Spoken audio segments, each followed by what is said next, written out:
seem so familiar from many of the other programs that we've been planning and we've been holding since New Year's Eve.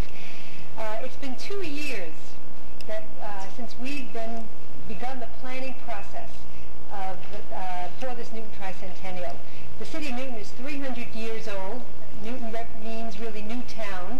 The first European settlers lived in Newton as of 1630, and you've seen that date around. But 1688 was when the people who lived on this side of the river succeeded in convincing the Great and General Court that this side of Newton should be, or this side of the river should be a new town. So we're named not after Sir Isaac Newton, but we're named after actually a new town. The mayor asked if I would, 2 years ago, think about planning a celebration. Think about what should we do to celebrate. And I called a meeting of really about 100 people to sit around and begin talking and begin thinking what would be meaningful for a celebration for the city of Newton. I have to tell you that as I said 2 years ago, we now probably have about 700 people who have directly been involved in the planning and the execution of these wonderful tricentennial events. This series of symposium was designed for us to kind of look at ourselves and look at the people who live in Newton, people who've made a difference in the fields that are important to them. Susan Kaplan, who's the chairman of the series of symposium, came forward 2 years ago and said, Linda, gee, that's something that really appeals to me. I'd like to be chairman of that. And the way any of you, if you've ever been in charge of anything, if someone comes up and says, I'd like to be in charge, and it's someone who's as competent and as wonderful as Susan Kaplan, you say, oh, that's terrific, yes, you can be in charge. She's done an absolutely masterful job. And so many of you have been to the other two symposiums that I know that you agree with me that Susan has done us all proud and has really done what we had hoped she would do, and that is to help us highlight the people who live in Newton who've made a tremendous difference. So I'd like to introduce now with great pleasure and public appreciation to Susan Kaplan.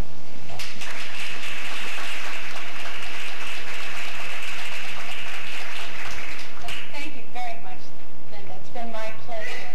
And I'd like to welcome you all on behalf of my committee. Thank you very much for coming. We have an exciting evening ahead of us.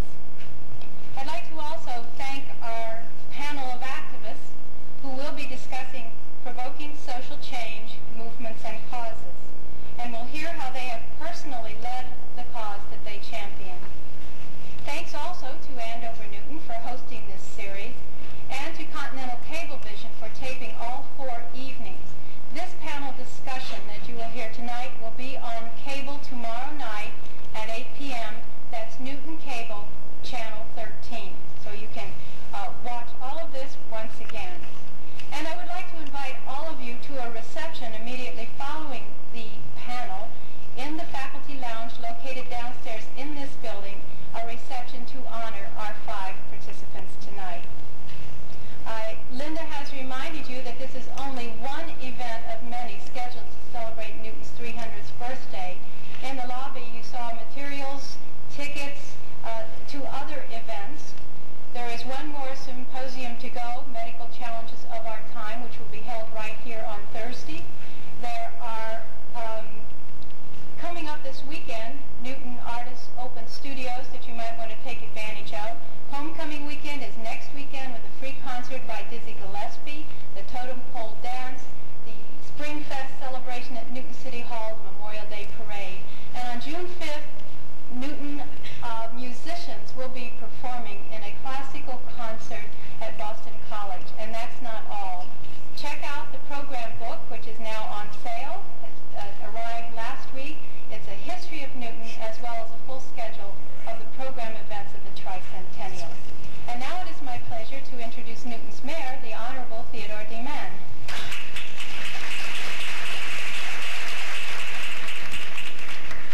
Susan, thank you very much. Linda has expressed for herself, and I express for the entire Newton community, how grateful we are that Susan Kaplan has taken up the challenge of bringing to Newton some of these very important events. Newton is very unique, as you heard from Linda and from Susan, and I perhaps can add just another dimension to it.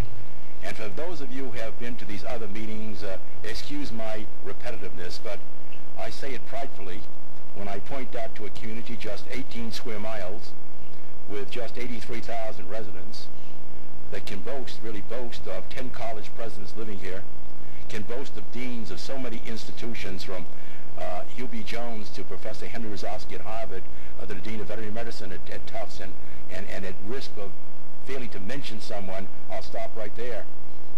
A community that has 57 different ethnic groups going to its school system, a community that has over 55 religious institutions, which enjoys an unsurpassed reputation in terms of providing the religious leadership along with the lay leadership in all these organizations.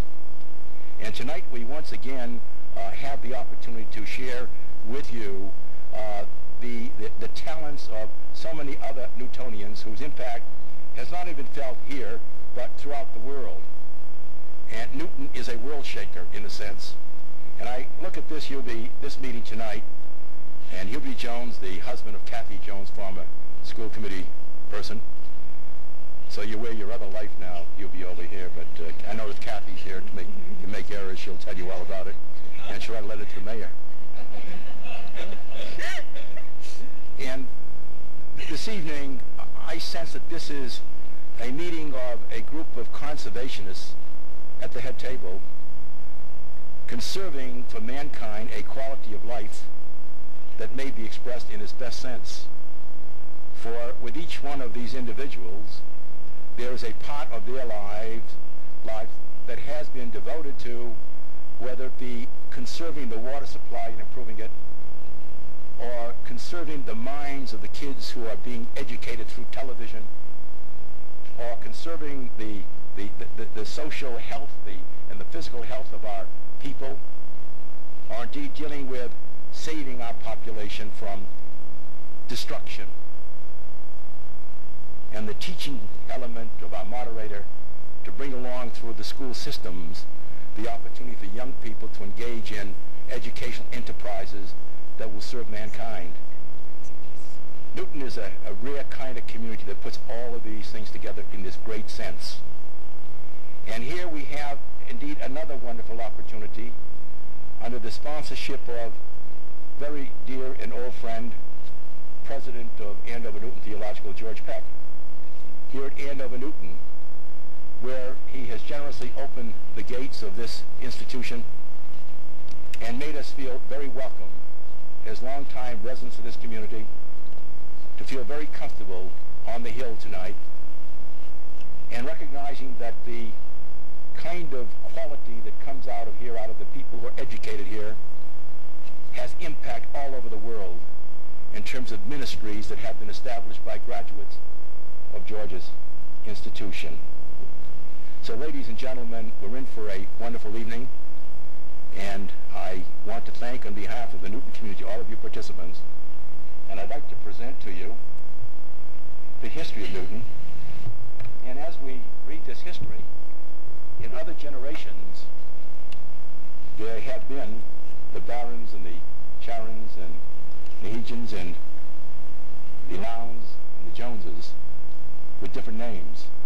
There have been the Horace Manns, there have been the Allens, there have been the Jacksons, Jackson Homestead, people who, their day, dared to make changes so that we here could benefit by what we have here in this bountiful society. And on behalf of the Newton community, Hubie, and to your panelists, I make this presentation. Thank you.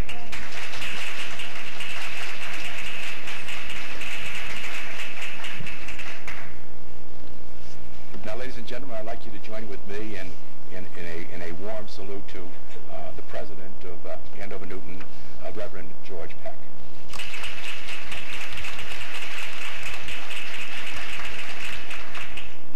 Mr. Mayor and distinguished panelists, ladies and gentlemen, we think of our campus here on this hill as one of the jewels of Newton.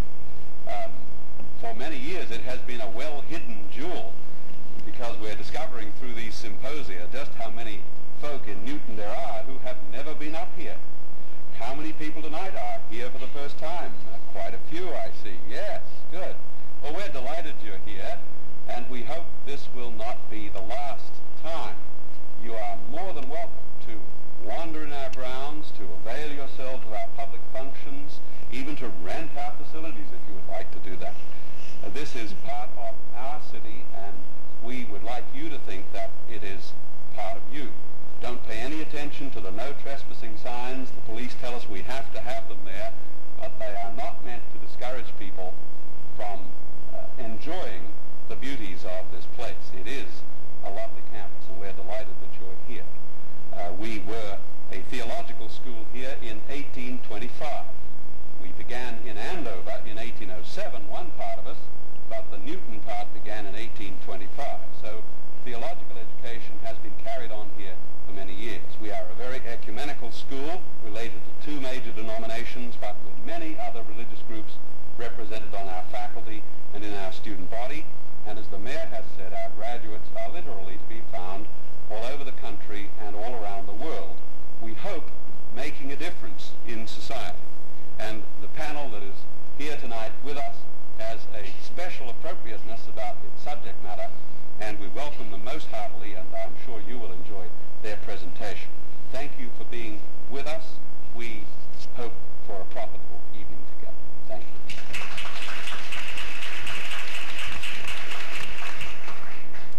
Thank you, Mayor Mann and President Peck. Our moderator for this evening is Dean Hubert Jones, Professor and Dean of the School of Social Work, Boston University, since 1977. He holds a national reputation as an advocate for civil and human rights. An educator, planner, administrator, Dean Jones began his professional life as a group worker in a child welfare agency. Today, his community activities include board membership and leadership in organizations concerned with children's services and rights, public education, public welfare issues, and racial problems. He is a popular panelist on the Sunday WCVB TV program 5 on 5.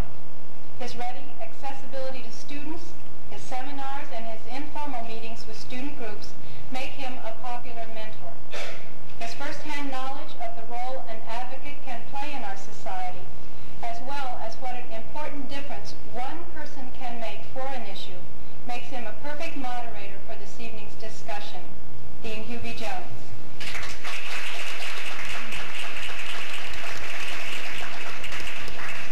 Thank you very much, and it really is a pleasure to be here. It is my honor to serve as the moderator for this important panel presentation. We are fortunate to have as panelists 4 distinguished Newtonians whose advocacy for significant social causes have made a significant difference in the lives of people in this region, in this country, and in various parts of the world.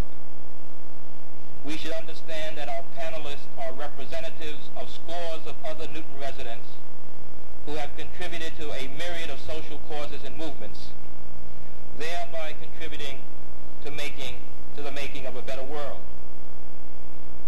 We should take great pride that we live in a community with networks of groups and people readily responding to social causes in pursuit of constructive social change.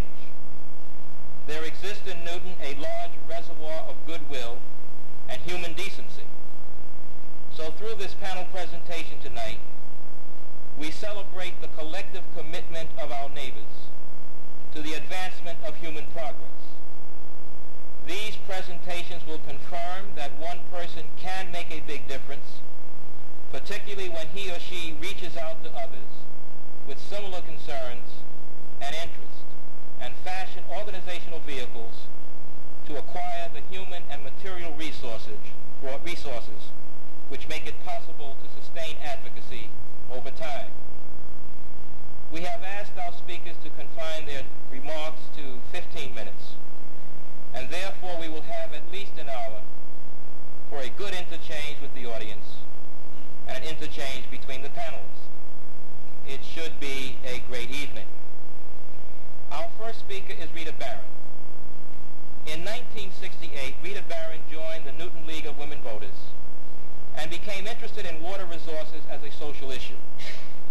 She became chairperson of the League's Water Resources Committee, and 2 years later was elevated to chair of the same committee for the State League of Women Voters.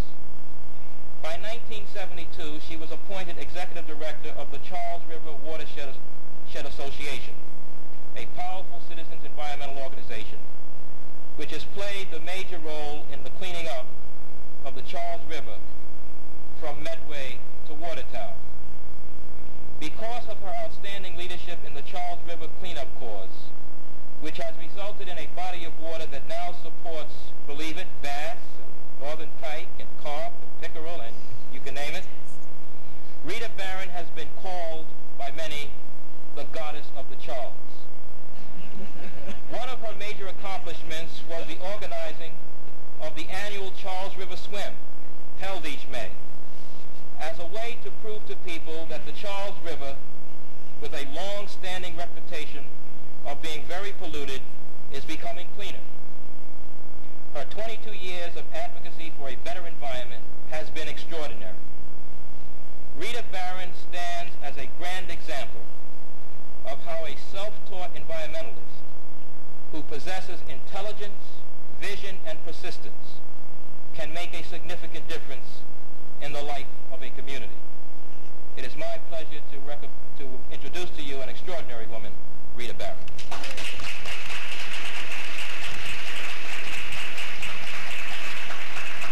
I couldn't have said it better myself.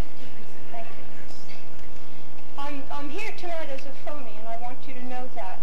On your program it says I'm the Executive Director of the Charles River Watershed Association. In fact, 6 weeks ago I retired, so I'm the ex-Executive Director. I had some Ronald Reagan type 3x5 file cards prepared, and then we were downstairs before we came up here, and I got the idea that perhaps I should chuck my cards and go in a slightly different direction. I'm told that people in these audiences are interested in how those of us in these particular social movements got into them in the first place. I did, as Dean Jones said, get into this field through the League of Women Voters, but I should tell you in all fairness how I got into the League of Women Voters.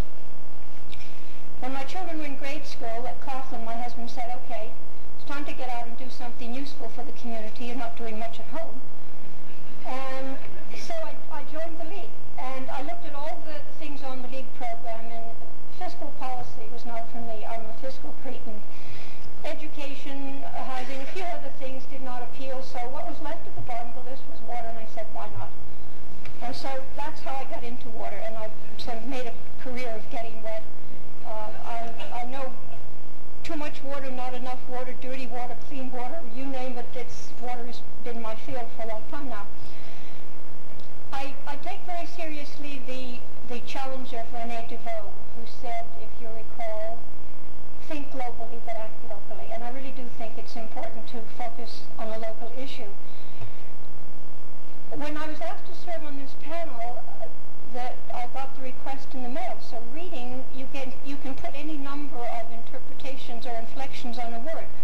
Provoking social change. I said to myself, well, now is that a verb or is that an adverb?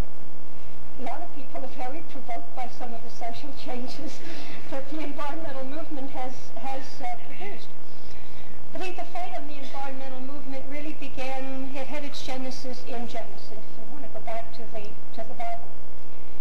There was an exhortation, you remember, to go forth and multiply and subdue the earth. And from there on it was downhill all the way. Man has had a predominance of dominating nature. Man is really a part of the natural system, but we've sort of set ourselves above it and said, okay, we will do as the Bible said, we will have dominion over everything, and everything comes secondary to us. And we're paying the price for that now because we have fouled our air, we fouled our water, we have messed up our land. The environment is not something that you take care of when all the other important social issues have been resolved. The environment is our life support system. We're talking about our own survival, and we have to keep that in mind. We can be the multiple canaries in the community, and we watch for our air quality and our land quality. We watch what we do with pesticides and insecticides and fungicides so that they don't get into our insides and poison us. We keep going the way we're going. I can tell you the prognosis is rather poor. We can be like the canaries and sing our last song and keel over, but it's not too late. So it's important to get involved in one of these environmental issues. I will not win a prize for peace, as Dr. Lown has. I will probably win a prize someday for waging war, because I'm a rather warlike old lady. The Charles River is more than just a bit of the natural scenery for me. And I would like people to learn to look at it and really see it for what it is. I had a federal official one time who said to me, Rita, there are cities all over this country that would give their eye teeth for the Charles River. And I said, well, we don't want their eye teeth, but we really do wish that people would recognize what this river is all about.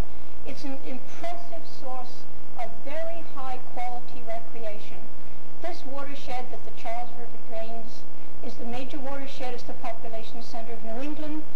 There's over 1 million people living in it. That's a lot of people looking for good quality recreation or just for something beautiful and natural in their lives. And that's what Charles River Watershed has been trying to promote and to protect all these years. Trying to change people's attitudes is really quite a remarkable challenge. I did start the swims. I have some rather weird techniques for doing my job when I did it.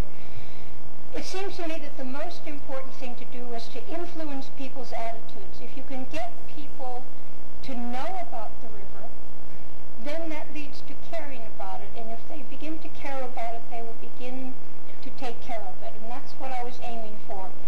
I got so sick and tired of hearing these remarks about this filthy Charles River. And come on, 20 years ago when babies were in diapers, we changed dirty diapers. 20 years later, these kids are mature, they're grown people, we're not still changing diapers. Rivers can improve too. The river's a lot cleaner, believe me, than it was 20 years ago. I felt it was my God-given message, if you want to, mission, to communicate that to the public. There are lots of ways to do it, and one of them is the way we're doing it tonight. And the media have been absolutely wonderful about the Charles. They love it as a story, even if they detest it as a river. They turned up their noses at the smell of it in the beginning, but boy, they could smell a good story when there was around. And they've been very faithful and very helpful because that's an extended constituency that we have.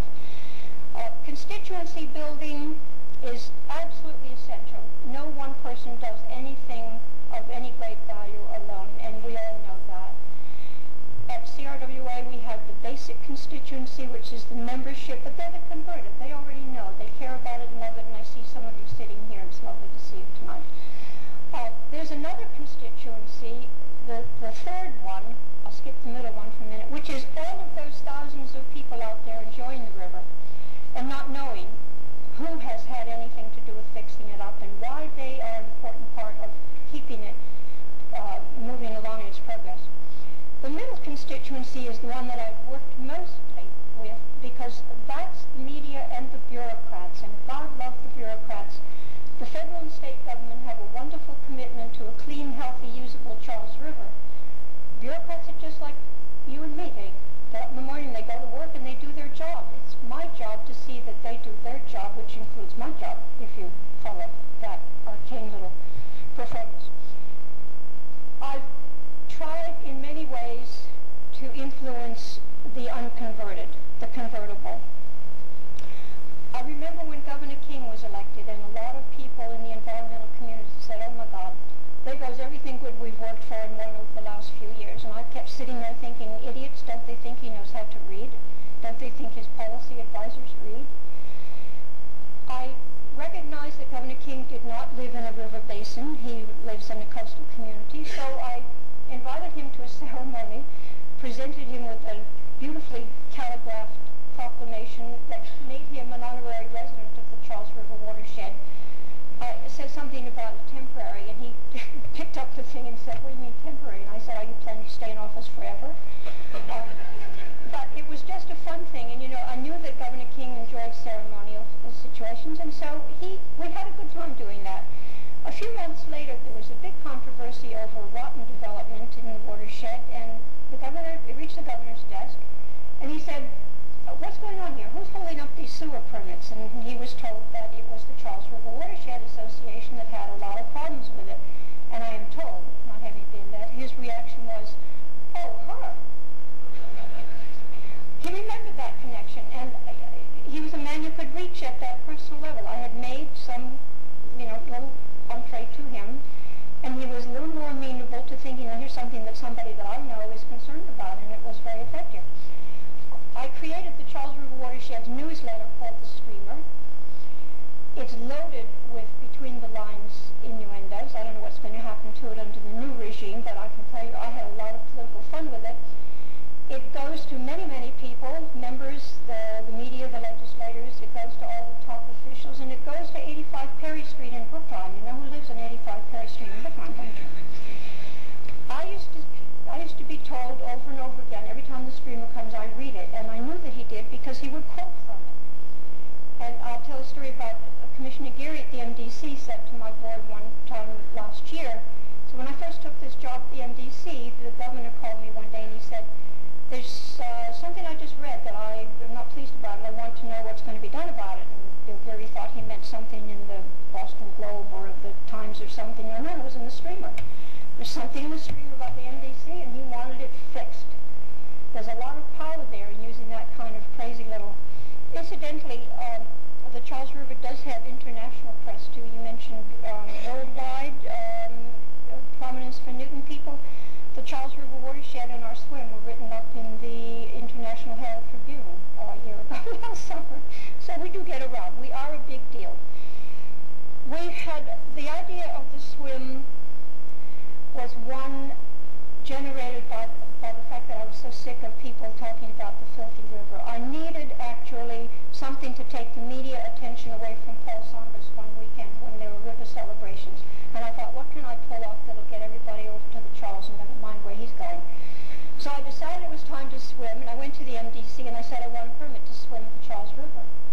And they told me in jest that it was against the regulations. And so I had my regulations, and I said, okay, it's against Regulation 14 to spit on pathways. Now, are we going to talk about unequal enforcement of the law, or are we going to have a swim?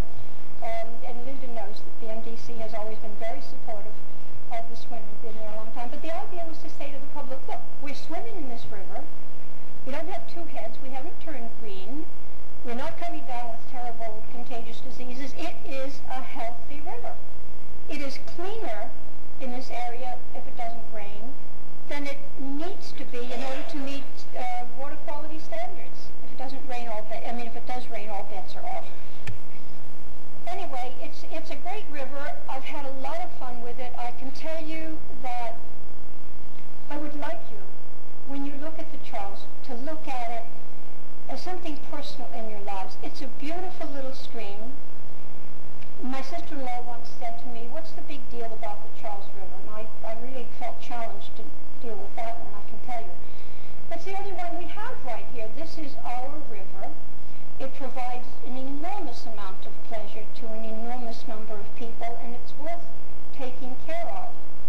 If we can't clean up the world, why can't we take care of our own little bit? And if we can't take care of our own little bit, we will never be able to deal with the problems that we cannot see, that are out of sight and out of mind. I'd like to leave you with one little thought. There's a little book that I read years ago called The Cheerful Cherub. I'll just quote from the silly little thing. She says, I love this poor old world, I do. I sing its praise in ode and sonnet.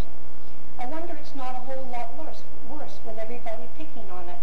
I would like to ask you, let's not pick on the Charles. Let's get behind it, love it, support it, and thanks very much.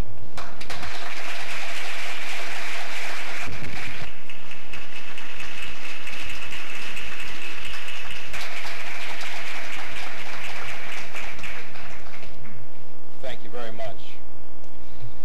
Our next speaker is Peggy Charron. Peggy Charron became very concerned about the negative consequences of television programming for children, and with passion and intelligence set out to change that media reality. In 1968, she founded Action for Children's Television, ACT, and has served as its president throughout its 20-year years of existence. ACT is a 20,000-member national consumers organization located in Cambridge, Mass. It works to encourage program diversity and eliminate commercial abuses and violence from children's television. In essence, Peggy Charron has been the leader of an impressive social movement which is holding the television industry accountable for the fare it offers up for children's consumption. In a constructive manner, she has helped parents throughout this nation assume responsibility for guiding and shaping the TV viewing habits of their children. Her education of the public has included authorship of 2 books, the TV Smart Book for the Kids, and Television, Children, and the Constitutional Bicentennial. Prior to founding ACT, Peggy Charron was director of the Creative Arts Council of Newton. She has owned and operated 2 businesses in New England, Quality Book Fairs, and Art Prints. She also worked for 2 years at WPIX-TV in New York City. Let's welcome Peggy Charron.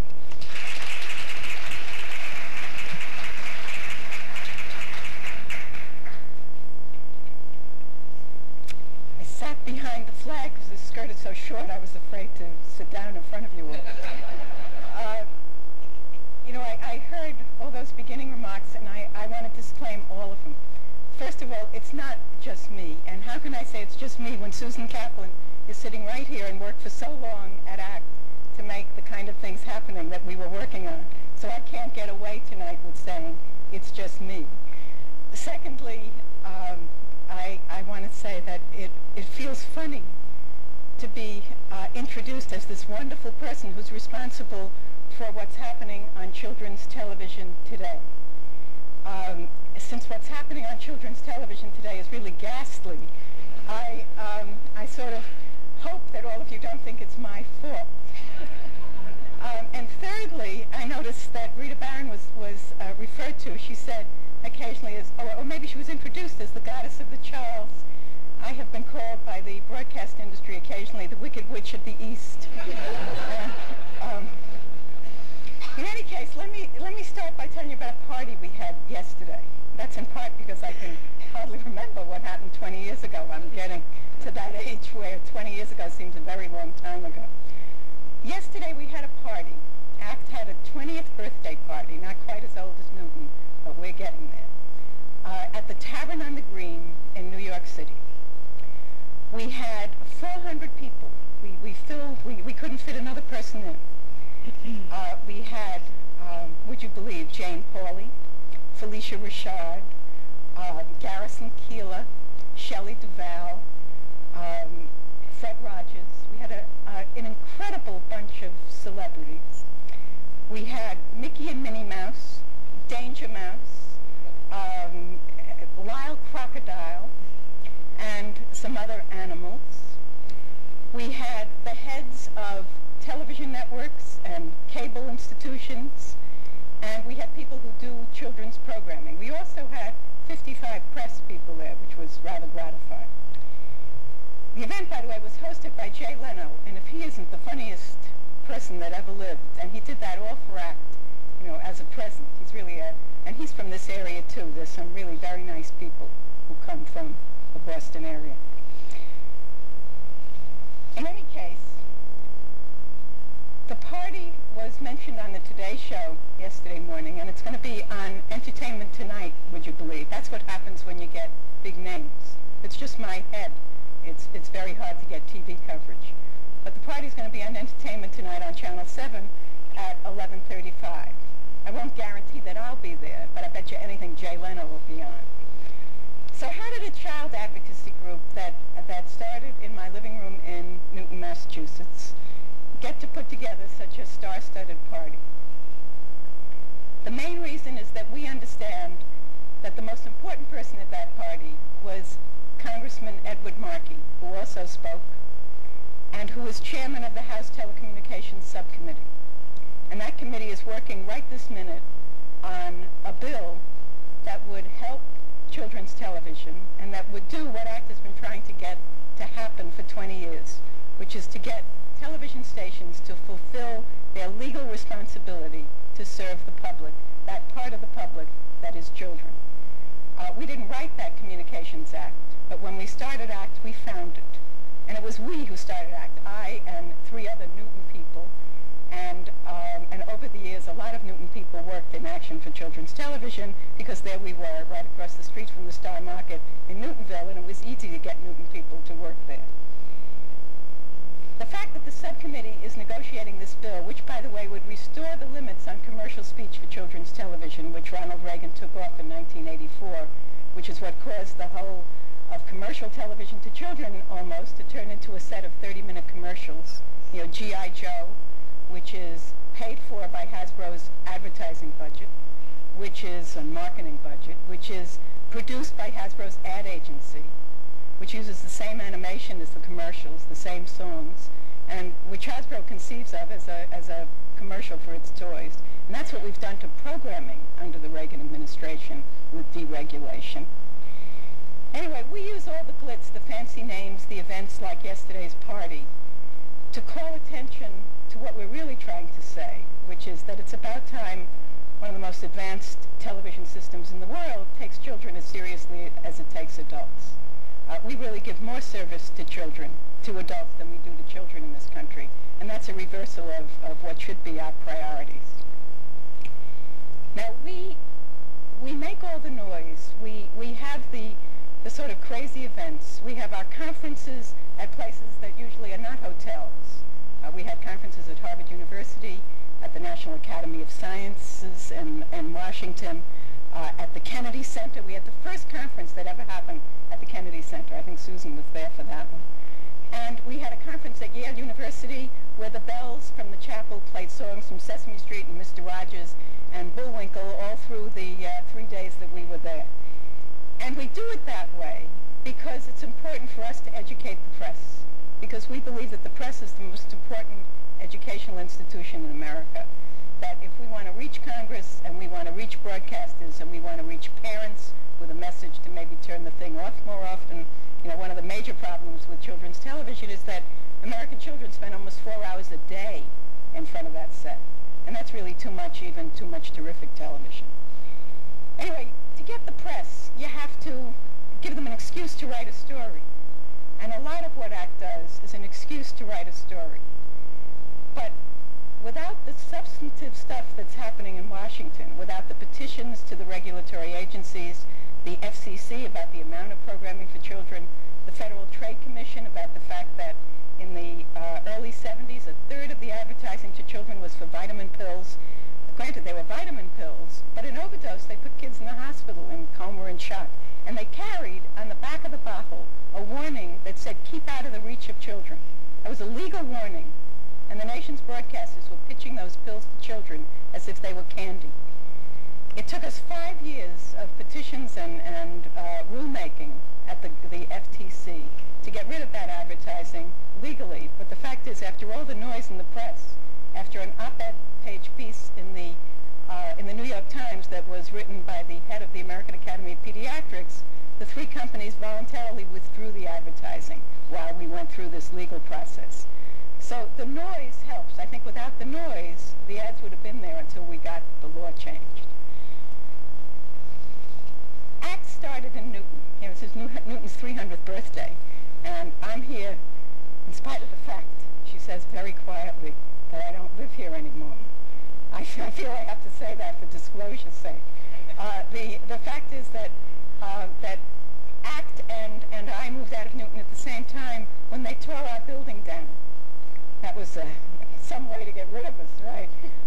The fact is there's another office building there now, but the place that we started after we moved out of our living room, thank heavens, into an office was the building over the offices over Father Drynan's headquarters on Austin Street in Newtonville.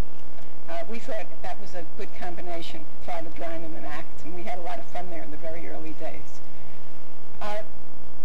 When that building was torn down and we moved, it really was amazing how long it took for that message to get around that we weren't part of Newton anymore. In fact, recently, the Chronicle did did a show about ACT, or at least a piece of it was about ACT. And they said that it was taking place in our offices in Newton. The fact is it was filmed in our offices in Cambridge. People are so used to associating ACT with Newton that they can't find us because we're not listed in the Newton phone book. And it really still, in spite of the fact that we're in Cambridge, I think, is a Newton organization. So that's maybe why I'm here. The other thing is that I'm not sure that ACT would ever have gotten any publicity if we weren't a Newton organization. If we'd started in Washington and or D.C., in New York City, that people would have assumed that it's just another consumer group. But there was something very newsworthy about four women. They called us four housewives, four little housewives. Well, I mean, this is a wonderful podium. Usually I'm up here someplace. Four little housewives who living in this burg that nobody ever heard of, right? Were trying to change a great big male-dominated industry, and that's what sort of made it a story. Granted, it was it caused some funny comments about those four women, but we ignored the feminist part of the problem and concentrated on children's television. Our goals were very simple, and they stayed the same for just about the whole time we were in business, and I think that's a secret to staying in business 20 years. It was to reduce the amount of time children spent with that set, to fill in the gaps in TV service to children, to reduce the commercialization of children's TV, and to encourage alternatives to commercial broadcasting, like PBS, cable, home video. Our strategies included hooking our proposals to the law, and maybe it came from an overdeveloped sense of civics from a high school course. I don't know why I always think that I can change something. I even think I can change the way a restaurant serves dinner when I eat it. But I have the feeling that in a democracy, if something's wrong, you have to get involved to change it. And that sometimes means getting involved in a political campaign. I used to lick envelopes a lot. And in Newton, I used to be involved in all the school committee campaigns. And I think that my activities on behalf of children's television really grew out of that. I had no idea I was starting what was going to be a 20-year effort. I started ACT because I thought it was really because of rotten daycare, as a matter of fact. My second child was born, and I had been running children's book fairs around town, and I found it very hard to get babysitters. So I thought, well, I'll take 2 years off, and when my younger daughter is 5, I'll go back to my business. And what should I do in the meantime? And since I knew a lot about children's books, I thought, why don't I get children's television to be more like a children's library? And I'll do that for 2 years. And this is what happened. Anyway, to give ourselves standing, we too developed a constituency, got a coalition from the American Academy of Pediatrics to the United Steelworkers. To give ourselves credibility, we spend more money on graphics than it looks like we should. And to influence decision makers, we start calling at the top. We always call the president first and work our way down. We read the trade journals to find out what's happening in the businesses we're trying to influence. To stay in business, we watch the balance sheet very carefully. We run our money as if we were a public company. And we respond to hard times, which is what happened in the 80s, by getting very small. But we still kept our big mouth. And what are our plans for the future? We're going to get involved with getting some information on that screen for kids. We want to ensure that home video serves the poorer populations because they had less access to the alternatives that technology made possible. We want to guarantee the survival of public broadcasting. And all of you have to remember that with an administration that's in power now, public broadcasting is always at risk. Plus the other option, of course, is to change the administration, she says quietly. What have we learned? What have we learned that we've learned that change requires patience, that children's TV is as political an issue as foreign policy, that the president, through his appointment process, affects even TV service to children, that Reagan's FCC chairman destroyed whatever progress had been made in the 70s. That was very depressing. And he had a kind of let-em-eat cable attitude toward children's television. It was that Marie Antoinette attitude toward all children's issues in the 80s, daycare and health and education. We also learned that sometimes trying to change the world can be a lot of fun, like coming here tonight to talk to all of you. Thank you.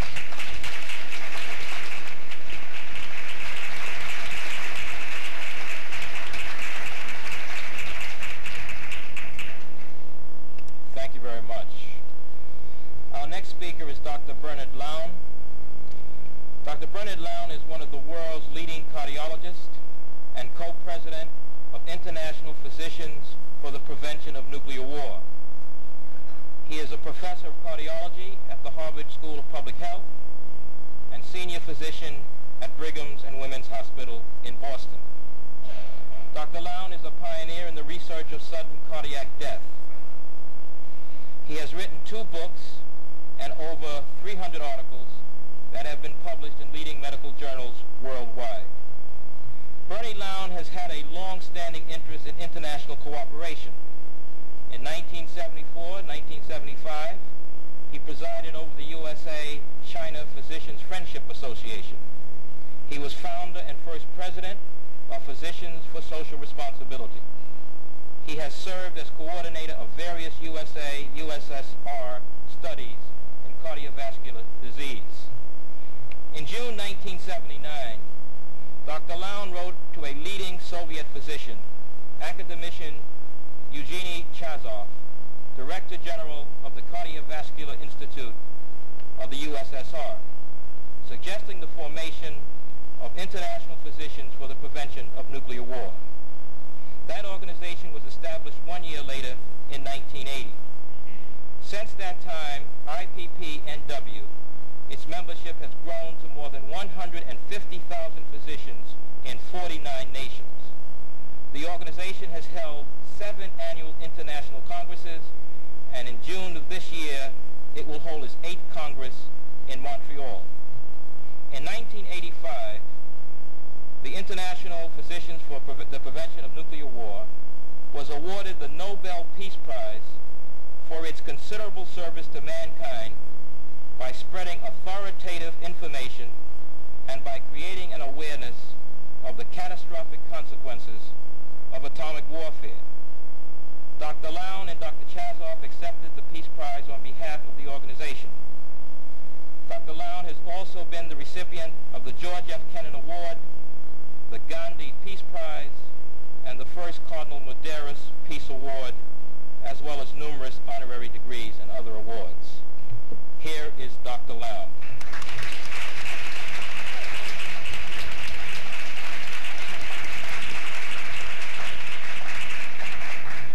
I don't know whether I should engage in rebuttal or merely affirm the accolades. We move now from a cosmic issue, rather from the sublime to the cosmic. You know, we Americans like to partake of history, and perhaps that's why so many migrate to Europe during summertime like birds. We who live in Newton, being blessed with history, can stay home. Now, immersing in history nurtures a sense of symbolic immortality for all of us, confront the inevitability of death and our very transience. The fragility of life is, one does not have to be a physician to understand. But before celebrating such vicarious victories over death, we need to reflect that our generation is the first one that can put an end to life. Man has never before possessed the destructive resources to make our planet uninhabitable. Now, this is an apt topic for consideration here in Newton because it all started here. And in 1960-61, an assistant resident at the Peter Ben Brigham Hospital, a fellow named Roy Menninger, who is now the head of the Menninger Clinic, a famous psychiatric clinic in Topeka, Kansas, says, "Bernie, I think you're a liberal." Little did he know. He says, "You come with me for a meeting of some Britisher by the name of Noel Baker, who's going to talk about the atomic age." And the atomic age was remote from my interest. I was heavily immersed in cardiology, very successful at the time, having discovered new things that the whole world was after, and I was not about to be diverted. But then the strange cycles and epicycles of one's life, he said to me, "But he won the Nobel Peace Prize." Oh, I say, "I'll come." And I went to listen to Sir Philip Noel Baker, who, like some ancient Hebraic prophet, engaged in a strange litany and vision of a world that our world became. And being a physician and being committed to the principles that, and still possessing a patina of the Romance, though my image is tarnished, I thought we ought to do something about it. And we called together a group of physicians, nearly all of them from the Peter-Ben Brigham Hospital. And we began an organization called the Physicians for Social Responsibility that has grown enormously. We now have 200,000 members in 60 countries. And at our last meeting in Moscow, there were 3,000 physician participants. Now let me give you a thumbnail sketch of the issues. The poet Joseph Brodsky, the Russian dissident poet who just won the Nobel Prize for Literature, had a chilling image of the post-nuclear age, and he said, high stratosphere winds with a juvenile whistle, a thought-like white cloud in search of mankind. Oh, where are you flying, said missile to missile. There's nothing ahead and nothing behind. Nuclear war provides no place to hide. The medical profession has nothing to offer, not even assuaging the final agony of dying. Those who survive blast, fire, and radiation surely will die of starvation and AIDS. Indeed, the living, in Khrushchev's words, will envy the dead. Such foreboding scenarios must be clear to all thinking people, and yet I'm puzzled, why is it that every one of us is so utterly and starkly indifferent? In my view, as a Jew, I think we are all Germans, basically. Germans during the Nazi period. And we say, where were the German people? Where are the American people? Where are you? Why are you sitting indifferent to this most colossal of issues the world has ever confronted? And I'm encouraged, if we can clean up the Charles, if we can attempt to clean up television, we must get rid of nuclear weapons, because nuclear weapons and human beings cannot coexist on this planet. Now, the ordinary person says, if it's as bad as you describe it, it will never happen. Because if you while inflicting genocide, you subject yourself to suicide, it makes no sense. It will not happen. Now, regrettably, nuclear facts compel an entirely different conclusion. The ubiquity of weapon systems, the brevity of decision time to respond, the frequent malfunction of technology, the aberration of human personality, the prevalence of alcoholism and drugs in the military, the fact that in time of crisis political leaders do not behave rationally. These are but some of the factors. Yet I want to call to your attention that one of the profound factors that has made nuclearism possible is the underpinning, justifying the acquisition, and deserves just a word, and that is the quintessential lie of our era. It's a Hitler lie that we in America believe like an article of faith, and the Russians believe, and this is something that needs to be pointed out, and that is the theory of deterrence. If you ask the ordinary person, why do we have these obscene gas chambers that we call nuclear weapons? For they are weapons because they're instruments of genocide. The justification is that they keep the peace. They prevent the use of nuclear weapons. They guarantee that it'll never happen. But I ask you one question. I invite your common sense, which all of you possess to abundance. If that was the policy of our government, how many nuclear weapons do we need to inflict unacceptable damage? How many? I asked that question of Jerry Wiesner, who you know was the president of MIT and was science advisor to President Kennedy. I said, Jerry, how many weapons do we need? He says, you know, this is what Kennedy asked me. And I said, one nuclear weapon is all that is necessary, because the Russians love Moscow, they revere Leningrad, they're excited about Kiev or Odessa, just like we love Newton, you know, Boston, New York, Washington. Would we be ready to sacrifice such a city? And that takes one weapon.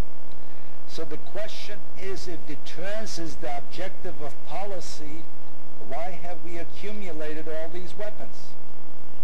If we don't intend to use them, would we build cars in order to garage them? Would we build houses in order not to occupy them? So what underlies this fundamental madness? Can we have the first slide? As a doctor, I find I run out of words very rapidly, and I must have graphics. Can we just give you an image? 3 megatons. Now, here are the arsenals we possess now, and there are 5,000 points there. We have 15,000 megaton. A megaton would take out Moscow. There are 3,000 cities in the world, and we and the Russians possess 18,000 strategic weapons. Next slide. And the next slide touches on another issue. And another issue is that we are victims of deception time and time again. Note that the blue is what America possessed, and the red is what the Russians possessed. These are CIA figures. These are American figures. Note that consistently we're ahead of the Russians, if being ahead has any meaning. And note at the time when our good president was talking about a window of vulnerability, we are way ahead of the Russians. And note that this arrow, if you can see on the left of the figure, is what Secretary of Defense McNamara said all that was needed to assure mutual assured destruction, namely kill 65% of all the Russian people and destroy 70% of their industry. You see that little box to the very left of the figure. And next slide shows you that each of you, each of us, each of our children, aged, sick, weary, retired, each one has 4 tons of dynamite. Not designated for them, but they're available in these massive, insane stockpiles. Now, if deterrence is the object of policy, why do we do that? Well, the point is we never believed in deterrence. The United States doesn't believe in deterrence, and the Russians. The aim is to achieve a decisive victory. And if you aim to achieve a decisive victory, you have to knock out the opponent's weapons. So it's a seesaw. As the Russians build more, we build still more, and they build more, etc. So this is an important point to understand. Another point that I wish to leave with you is that even if war doesn't happen, if there is no war, we are bankrupting humankind. We are bankrupting the future for our children, because during the course of this program, which I assume will take 2 hours, during that 2 hours' time, global expenditures on the military will equal $216 million. We're spending at the rate of $30,000 a second, at a time when every 2 seconds a child dies, and every 2 seconds a child is crippled in the world because of diarrheal disease and infection, something we have solved in this country and in the north. Next slide shows you the statistical tombstones. 10 million children die from malnutrition every year. 40 million children die of hunger. 100 million have no shelter. 770 million have subcaloric diets, inadequate for work, etc. You go down that litany, and 1,300,000,000 do not have safe water, and that accounts for 80% of all the world's illness, the lack of safe water. And the tragedy becomes overwhelming when you realize that a diversion, a minuscule diversion, makes a profound difference health-wise. The eradication of smallpox, which was one of the great achievements in this century, we eradicated smallpox at the cost of 3 hours of arms race. Next slide. And note the obscenities in the world today. There's one soldier for 200 people, and there's one physician for 1,670 people. I was a month or so ago in Pakistan, and Pakistan is an unraveling society, has one physician for 5,000 people. But in rural Pakistan, where 70% of the people live, there's one physician for 25,000 people, and they have one soldier for every 200. Next slide. And next slide shows another one of these enormous distortion of priorities. We spend $500 a year to educate a child, and we spend $30,000 to train a soldier how to kill. Now, this is the world you and I live in. This is the world which we try to impart moral values to our children. Our children don't believe us. Why should they believe us?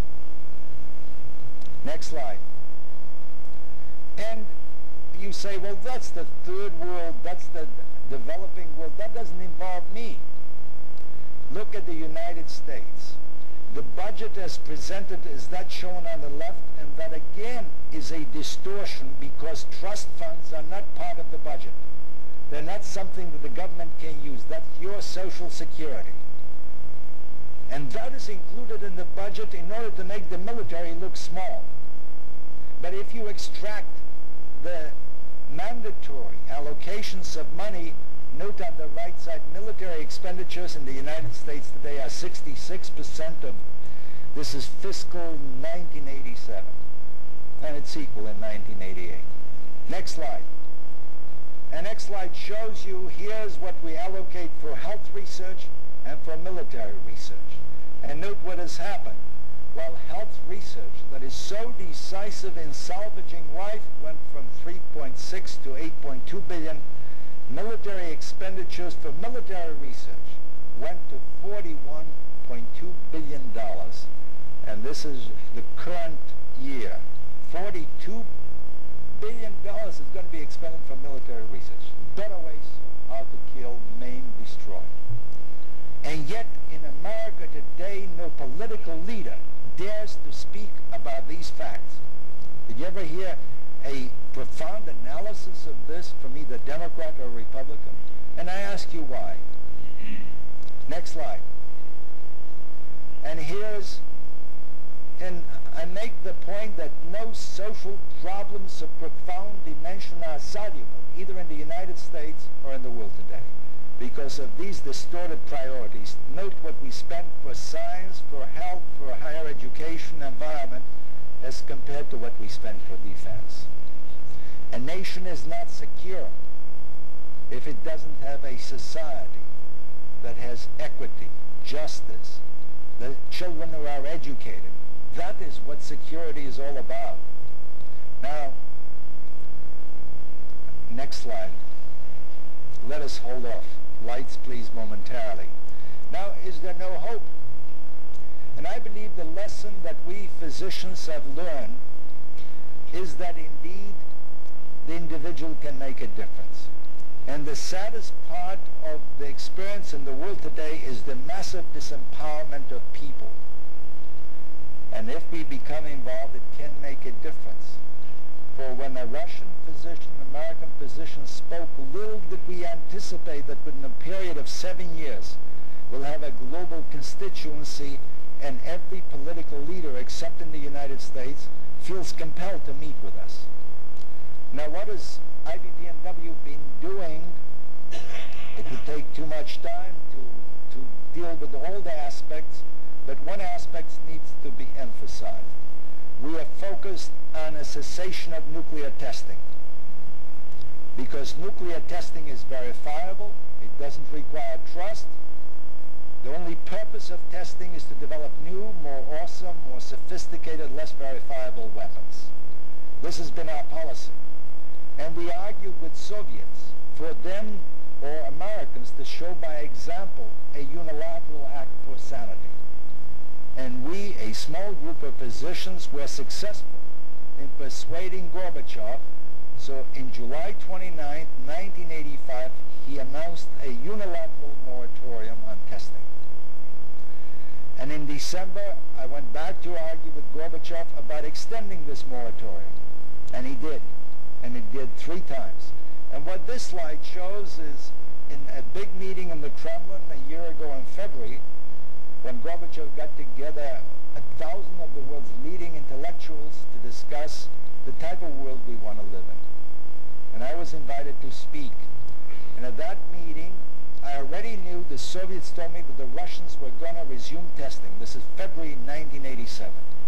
During that period of 19 months of moratorium, where the Soviets did not test, we exploded 26 nuclear weapons. And when I argued with the Russians, they were a little bit irritated. Say, why are you talking with us? Why don't you persuade the Reagan administration? And I said, you must continue in this act of sanity because the American people will not tolerate this unilateral arms race of America against itself. And at that talk, and a number of Russians told me, they say Gorbachev is helpless. There's nothing he can do. He's a minority voice. He shares your point of view. So I thought they were putting me off. And at that meeting, I was sitting next to Gorbachev, that empty place. Gorbachev is there in the background. And I'm speaking in a very emotional appeal to the Russians to continue the testing moratorium. When I sat down, next slide, Gorbachev is saying something to me in Russian. I don't speak Russian. He doesn't speak English. And he was saying, he's pointing to where I put my remarks in my pocket.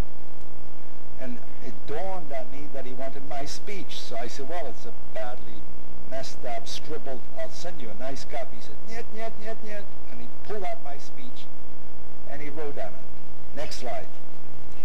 And what he wrote on it is, I agree, most of you read Russian, so I don't have to translate. He says, I agree with every word in your speech, Lown, exclamation mark, sign, Mikhail Gorbachev, and the date. I agree with every word of it. And I've had a number of meetings with Gorbachev, and I'm persuaded that he has a profound sense of the awesome danger the world is confronting. For it's a miracle that we are meeting here. Our ability to meet here tonight is not due to brilliant statesmanship. It's due to an accident that an accident like that has not happened. So in effect,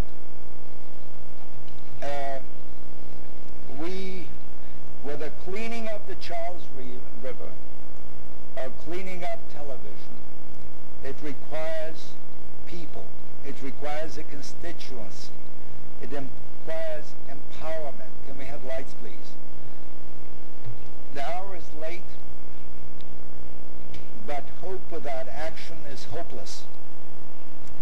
Survival will depend more on protest than on resignation. And the gap between commitment and involvement requires moral arousal. And all of us have to get angry because it's so obscenely immoral that we have defeated Hitler and adopted his philosophy. Because we hold millions of people hostage for their lives every minute. You walk around with a gun at your brain. It makes no sense. It's inhuman. And I believe that we will rid. I'm an incorrigible optimist. I think it's probably a genetic derangement of my higher intellectual activity.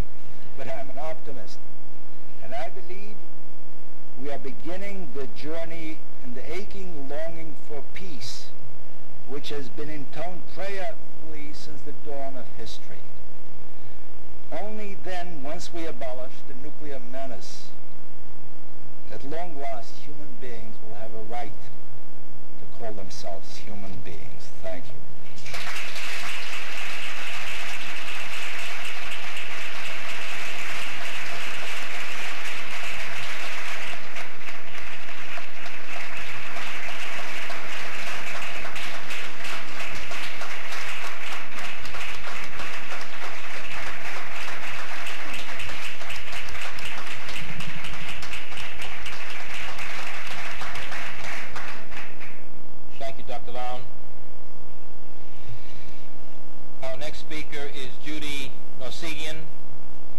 In July, in 1970, Judy Norsigian attended a meeting of a group of women dissatisfied with their health care options. After exhaustive research, the Women's Collective published its findings in Our Bodies, Ourselves, a book focused on new alternatives to women's health. It is not hyperbole to say that this book has had probably the greatest impact on changing women's views about health and health care than any other written work. This is a fabulous story. Upon publication of the book, sales skyrocketed, and a contract with Simon & Schuster soon followed. Our Bodies, Ourselves has been published in 13 foreign editions and was chosen as Young Adult Best Book of 1976 by the American Library Association. The book is used as a text in high schools and colleges across the nation. Judy Norsigian is a co-author of the Boston Women's Health co-director of the Boston Women's Health Book Collaborative in Watertown, located in the Women's Health Information Center, which contains the most extensive collection of women's health information in this country. The center serves an international constituency. She has been a member of numerous community organizations concerned with women's health needs and issues. Some of these organizations have included the Coalition for Reproductive Freedom, the Boston Childbearing Center, which she has been president of, Community Works, and the American Association of Public Health. She has written numerous articles for magazines and newspapers. She stands as a wonderful example of how collective action can promote social causes of importance to women and result in their empowerment. It is my pleasure to introduce to you Judy Norsigian.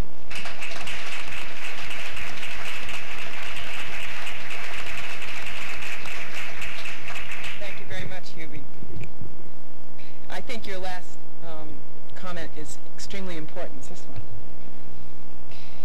Because, in fact, you have to imagine that there's a group of women standing here with me that I am going to speak to you about some things that I could never, nor could any woman have done alone, and that I think it's crucial not just to think about what we did as a group and even what the Women's Health Movement has done, but to think about the interconnectedness of all of these movements for social change. As all of you were speaking, I was struck by my links to each one of you. I grew up across the street from the Charles River in Watertown. In fact, I've only been in Newton about 7 years, and I sometimes forget, since I still work in Watertown, where my true allegiance lies, and I expect to be living here probably the rest of my life, so it will switch. But I remember the days when I was a 10th grade, 11th grader, and part of the math team, came here for a math meet. I thought I was going to the other side of the world. It just seemed so far away. But in the last 10 years, I've been giving out many of the materials from Action for Children's Television to parents, to friends, to people at conferences. Have been extremely impressed with the importance of that work. And that work is related to the issue that you just brought up, because I think if we don't do something about the TV fare and the time that our children spend watching what is on television, they won't have a chance to hear the other messages that come from educators, from parents, from friends, from people like you. And of course, as part of a health movement and an American Public Health Association, many groups in this country are all convinced that this nuclear holocaust, as some would call it, is really obviously the greatest threat to our survival. So there again, we are distributing information in our Women's Health Information Center about this issue. I regularly get the Union of Concerned Scientists materials, and I've convinced several physician friends of mine to join Physicians for Social Responsibility. And each one of you can do that. You can find out if the physicians you know are all members, and if they're not, they should be. My involvement with the Boston Women's Health Book Collective was almost accidental. I'm not going to say too much about it. But as I look back into what motivated me and what motivates lots of people who work for social change, it's clearly not making a lot of money, because you don't. I realized that some of my heritage has played a role. I'm Armenian, and from a very young age I learned about the Armenian genocide, and I learned when I was about 9 or 10 that Hitler got the idea he'd get away with what he did because he asked very pointedly, who remembers the Armenians? And I have always been struck by the efforts of educators, such as those in Brookline, who developed the curriculum I think it's entitled something like Facing History and Ourselves. Is that right? It's a curriculum I know is used somewhat in Newton. It's used around the country, and it's now internationally known. It's a curriculum to try to educate young people to understand how a culture, how a community can adopt the mentality, say, of the Germans in the Hitler era, so that the atrocities that occurred do occur, and it starts at the small level. I know in a Brookline school there was a young student being harassed, a Chinese student, by some friends, taunted. There were racial insults. And a student in the cloakroom said something about it and was not silent simply because they'd had a discussion about this issue and about the importance of not being silent when you see an injustice. And it's clear to me that my awareness of injustice and my ability to see, identify, and learn not to be silent had a lot to do with my ability to behave in what is a more socially responsible fashion later on. And of course, my mother was a member of the League of Women Voters. I can't leave that out. So I learned a lot about the environment at a very early age. The Boston Women's Health Book Collective is best known for the book Our Bodies, Ourselves. Now it's titled The New Our Bodies, Ourselves, in its new 1984 edition. And some of you also know the more recent publication we collaborated on about older women's health issues, midlife and older women's health issues, entitled Ourselves Growing Older.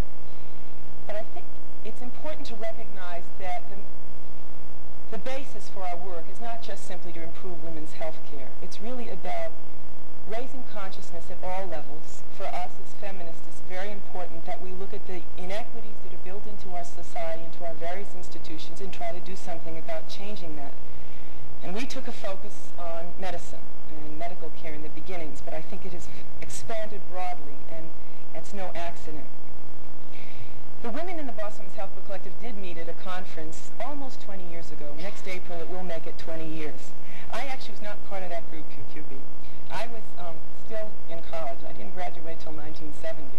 I was to become the youngest member of the group at that point.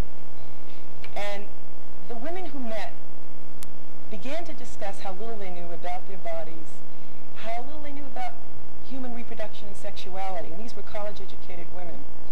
And they were also just beginning to identify with the women's movement as a movement and with many of their concerns about the status of women in society. But their own ignorance about their bodies deeply disturbed them. They knew so little. Some of them had had children, and they understood so little about how they got pregnant, what happened, what came of it. Many of us take this for granted now, but the ignorance that women experienced about themselves, about their bodies, was pretty widespread at that time. And I think the gathering together as a group of women, the sharing of experiences, and the search for better information was I would say this was the most revolutionary thing for them to be doing at that point in time. And their efforts did produce a group of meetings, ultimately a little booklet which was self-published, and then finally in 1973 the first commercial edition. And these women didn't, I would think, for most of them, they didn't understand that what they were doing was in fact happening in other parts of the country, and that in fact this kind of growing awareness was the beginning of a second wave of the women's movement, particularly around health care.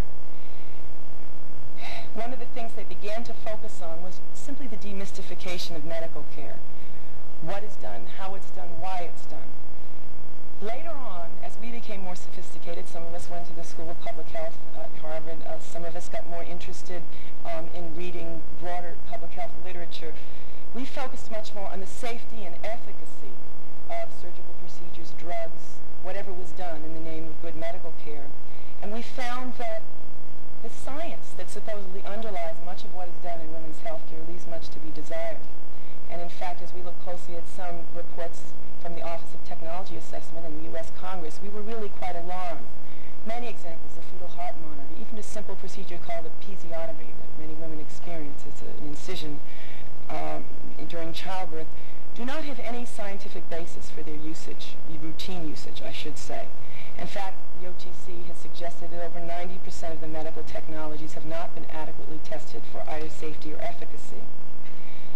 Now, I think one of the things that I'd like to focus on now for a moment is the fact that Our Bodies, Ourselves began as a tool for sharing information in lay language, and a tool that combined not only factual information, not only involved factual information, but added personal experience. And I essentially attempted to meld the two. factual information, personal experience, to create a kind of gestalt that would change the way we learned and the way we thought and the way we acted, certainly in the area of health care. We found very early on that the political content of the book was deeply disturbing. And after the book achieved some awards, in 1976 it was named by the Young Adult Service Division of the American Library Association as one of the 10 best books of the year for young adults. There was an interesting backlash. Phyllis Schlafly's group, the Eagle Forum, numerous other right-wing groups suddenly started attacking the book, trying to get it out of schools and libraries. They succeeded in some cases they didn't. The civil liberties unions in various states across the country did a wonderful job. Librarians and educators not only banded together, they contacted us for support. Many educators and physicians and health workers and prominent people in their own communities would defend them as well. But we started wondering why our book, it wasn't at that point the only explicit book about health and sexuality, why our book was targeted. And in 1980 it got quite serious when Jerry Falwell sent out one of his fundraising letters, totally devoted to attacking our bodies ourselves, humanistic smut and all the rest. And in the fundraising letter, they had a bunch of excerpts from Our Bodies Ourselves. This was the 1976 edition, crossing out all the bad words, of course. But in the list of obscenities, there was this quote from the book, from page 113. "Not until we have an economic social system that puts people before profit will everyone be able to participate." Kind of a benign statement, actually. But this was listed among those pornographic statements. If you read them, you'll see that none of them are. It's always, what's in the eye of the beholder, so to speak. We also realized that the book, in becoming as prominent as it did, and I remember going through our files the other day and coming up with an old Wall Street Journal article from 1976. The headline says, "Woman, heal thyself," and the headline is "Questioning Doctors' Orders, a Boston group makes female health care a nationwide issue." Numerous things like that catapulted the book and the issues to such prominence that when we did talk about the social underpinnings, when we talked about the inequities and the fact that it isn't just a matter of whether you get good medical care or not, it's also a matter of whether someone else can get it. If we live in a society where institutions are accessible to only the rich and not the poor, is that what we want? So we didn't look just at the issue of whether quality of care, what good quality health care was accessible to us, but whether or not it was accessible to other women and to other people as well. I'd just like to say something about the kinds of issues we raised and the women's health movement raised as organizations across the country. We were, of course, concerned about the male domination of women's health, and in those days, 90-some-odd% of obstetrician gynecologists were men, and that has since changed. We were concerned about the absence of women in key policy-making decisions, particularly vis-a-vis women's health. There's some wonderful stories I could tell, but we don't have time. We were concerned about the profit motive in healthcare, and I think that's one area where we still believe, though you can point to productive examples where the profit motive does good, so to speak. In healthcare, I think we've fallen short of demonstrating that, and we have some serious problems. Some of us have gone so far as to advocate for a national health service with a fair amount of community-based community control. And we got very interested in medicine as an institution of social control over women, and this is a very interesting subject. I think I won't get into it right now. I'll wait for the discussion afterwards, see if any of you are interested, but it did motivate a lot of us. We realized that doctors became gods, not only, and I'm not blaming them, their training is, particularly for obstetrician gynecologists, is to blame. We were looking through OBGYN textbooks in which doctors were told that they would be seen in the image of God. That is a straight quote. I don't think internists got this kind of training. And they were told things like, the core of the female personality is passivity, masochism, and female narcissism. This was the healthy book. And of course, these are not considered healthy human traits, right? So you sort of were lost from the start. And as we got to understand better what kind of training obstetrician gynecologists received, we understood more fully why they treated women the way they did. Some of that is changing, and I think it's because of the vocalness of women. It's because of greater awareness of a lot of issues. Some of it is not changing. We were concerned not just with sexism, but racism and classism, and those are still problems in our medical institutions. Very concerned about the need for informed consent for all people. And I think in the 70s we had one of our worst examples of blatant lack of informed consent across the country, particularly for low-income women, Native women, Hispanic around the issue of sterilization abuse. There were countless examples of women who were sterilized without informed consent, who were told they'd lose their AFDC benefits if they didn't sign, their babies wouldn't be delivered, who thought their tubes were being tied, so therefore they could untie them later when they wanted to have babies. As a result of the uproar, and I have to credit some journalists with some outstanding writings on this subject, there were hearings held by the then HEW, Department of Health and Education and Welfare, now Health and Human Services, that resulted in some fairly stringent guidelines, restrictions for federally funded sterilizations. And even in a place like New York City, they extended guidelines to encompass all sterilizations. This has resulted in a reduction in sterilization abuse. There are examples, but they're not as many. One very courageous OBGYN resident, a young man who was in Los Angeles at the time, exposed the sterilizations. They were really forced sterilizations of 10 Chicano women. And this went to the LA Times. And as a result, this young man was, I shouldn't use the term blackballed because I don't think it's a good term anymore, but he was penalized for about 10 years until people sort of forgot what happened. The word got around to all of the hospitals around the country that he was a troublemaker because he had spoken out. He had really, really listened to his conscience.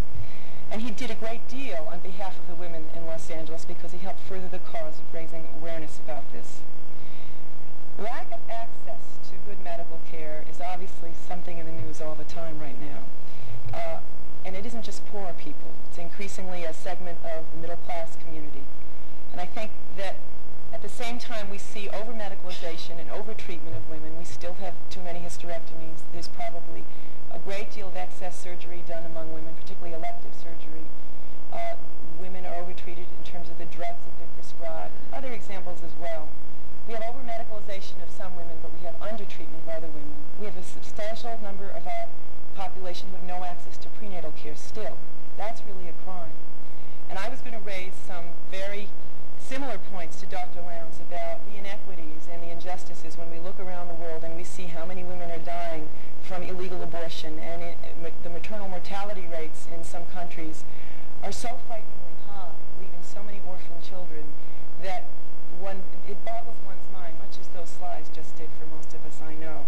And it would not take much money to see to it that basic prenatal care, basic food, basic housing and shelter could prevent these kinds of mass deaths.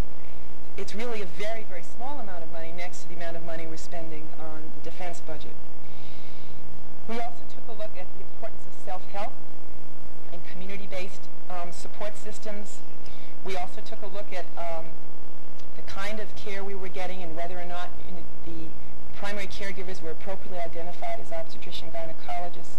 And we took a much, much closer look at the question of prevention versus crisis intervention. And most of you are well aware of a lot of these arguments, that we are doing a lot in the area of picking up the pieces. I think infertility treatments are a great example. It's a lot of attention, a lot of money going into in vitro fertilization and embryo transfer, dealing with the problem of infertility, much of which could be prevented through better control, say, of sexually transmitted diseases, preventing the diseases, intervening sooner, treating them more effectively, using contraceptives more appropriately. And I think also we have to face the fact that the environment is now having an effect on all of us, men and women, in terms of our fertility. And we could do more in the area of prevention. Our book is now in 14 languages. We have been working with women in developing countries most recently who are producing publications and community-oriented projects that raise many of the issues on their own terms that we raised for us earlier. And we're very excited by the fact that some people in funding community are taking much more seriously the efforts of women in these countries. For many years, development and development money went straight to the governments or straight to organizations controlled primarily by men. And these are in some cases in cultures where women had very little access to resources, even though they had plenty of ideas and knew what they would do. So the World Bank, USAID, outfits like that are now thinking about what can be done to support the women in these countries who are really in a position to do a great deal to improving the health of their communities, and I might add to doing something about how much money, how the resources are allocated, how much money goes towards arms, towards building up the military versus human service expenditures. When we realized that our book was under attack by the right wing, by Jerry Falwell, by the others, we realized that our efforts as a social change movement were beginning to be successful. Because until you see the backlash, you don't realize that you're even doing anything. And at first it was discouraging, but I think after the initial flurry of letters, we realized that in the end probably sanity in our mind would win out on this issue. We had some very interesting experiences with the media. I can remember doing the Donahue Show, Sally Jesse Raphael, a number of shows where they were afraid we might get too political. So in our introductions, we were asked to sort of stick to the issues, you know, endometriosis and childbearing and alternatives. And we were always well trained to bring in the political and social issues as well. But they were always very nervous that somehow we would get off the track, as it were. And I think that it's, for us, one of the real challenges in being effective at social change is to be able to tie issues together and to recognize that provoking social change means stepping on certain toes. And in many cases, they're corporate toes and well-funded corporate toes. And when the World Health Organization convened some meetings in several countries over the past couple of years on the subject of healthy public policy, and don't think the issue of expenditures for arms and defense budgets didn't come up, very quickly we got to the whole issue of how do you preserve the environment when very well-heeled corporate interests object to it? How do you talk about for-profit sector in health and medical care when you've got a lot of investors who have a stake in it? It's not easy. But I think that advocacy organizations like PSO, like all of the groups here and many more, are doing something about pricking our consciences and making us aware of little things we can do that might change the current track we're on. And I want to just close with a small plug for an organization in the Boston area that has become an umbrella group for social change groups and is trying to basically carry out the nuts and bolts of fundraising for social change groups in this area. And it's a group called Community Works. It's an alternative fund that is seeking the most effective, cost-effective way of raising funds through payroll deduction, much like United Way has done for many years. But these are groups that probably will not be allowed in United Way. And it's a group whose brochures are out in the back, and it's a group that many of you might want to get involved with, might want to consider approaching your employer about. And I'm pleased to say that all of the issues and more that we're addressing today are addressed by these organizations. I think that one of the things that's become clear to all of us who work for social change is you cannot become a single issue organization and succeed. You really have to tie the issues together, you have to join hands, and you have to share resources, much as we've got to learn to share resources with the rest of the world. Thank you very much.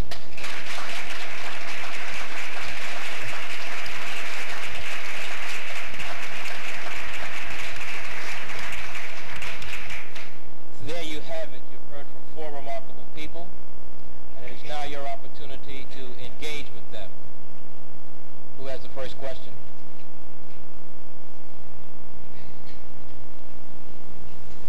Yes. Dr. Lown, I've been involved in nuclear disarmament work for 8 years, and I'm actually Vice President of Newton Action for Nuclear Disarmament. And one of our abiding frustrations is trying to change the nuclear arms race in Newton, where we have a Congressman, Barney Frank, and Senators Kerry and Kennedy who vote the right way. And we feel we have no one to beat up on. Sometimes we do. And politics. I wonder, we just had a meeting last night where we were saying, what can we do to actually stop the nuclear arms race as activists and do you have any suggestions?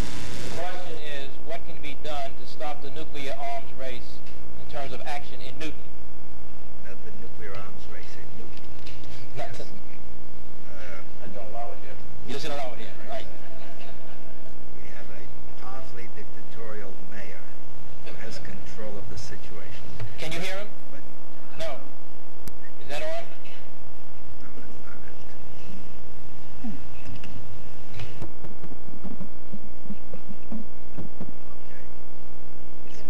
it. You want me to move? Okay. Can you get it? Yes. Can you hear? The issue is, of course, complex, and every municipality, every Just tuck it. what? Tuck it close. You can't pull it out. these people here. Come on. Okay, we'll sit closer. The issue you raise is an important one. How to be effective. Because Americans are very pragmatic people. If you cannot be successful rapidly, there's a burnout syndrome.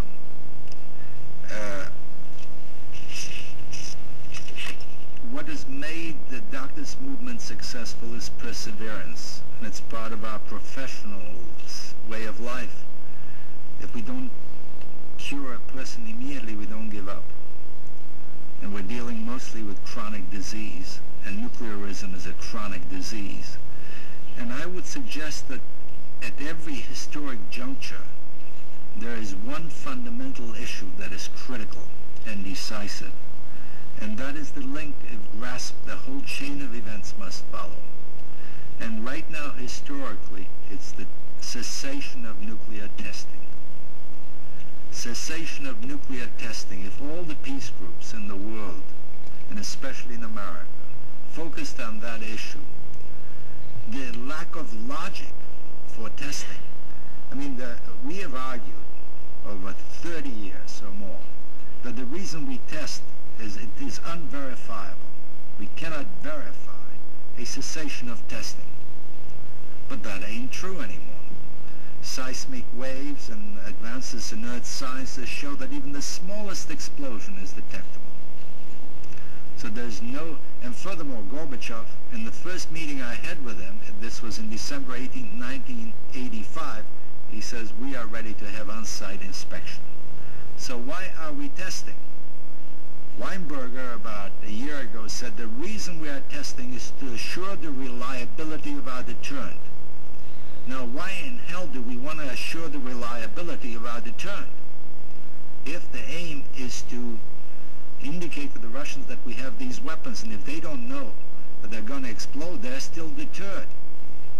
Now, and that isn't true, because scientists working in the big national laboratories have indicated the United States practically never tests for reliability. So why are we testing?